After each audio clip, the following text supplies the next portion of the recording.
Hi friends, ఈరోజు మనం టాలీలో company ఎలా క్రియేట్ చేసుకోవాలో తెలుసుకుందాం. ఫస్ట్ క్రియేట్ కంపెనీ సెలెక్ట్ చేసుకోండి. కంపెనీ నేమ్ దగ్గర మీ కంపెనీ ఫుల్ నేమ్ టైప్ చేయండి.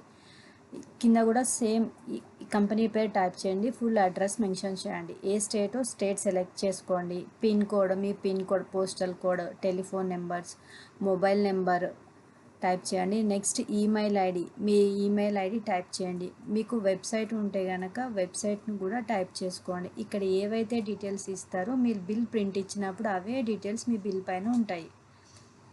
నెక్స్ట్ కంపెనీ క్రియేట్ అయింది. దీని తర్వాత ఆప్షన్స్ సెలెక్ట్ చేసుకోవాలి. మనం బిల్ వైజ్ కావాలా, మెయింటెనెన్స్ ఎలా ఉండాలనేది, bill to bill yes no పెట్టండి. Multi prices batches no no no. GST దగ్గర ఎస్ పెట్టుకోండి. ఇక్కడ స్టేట్ సెలెక్ట్ చేయాలి. తర్వాత జిఎస్టీ నెంబర్, మీ జిఎస్టీ నెంబర్ టైప్ చేయండి. నెక్స్ట్ మంత్లీనా క్వార్టర్లీనా సెలెక్ట్ చేసుకోండి. జిఎస్టీ యూజర్ నేమ్ ఉంటే టైప్ చేయండి. నెక్స్ట్ ఇవన్నీ నో నో అని పెట్టి సేవ్ చేసుకోండి. అంతే, కంపెనీ క్రియేట్ అయిపోయినట్టే. Thank you.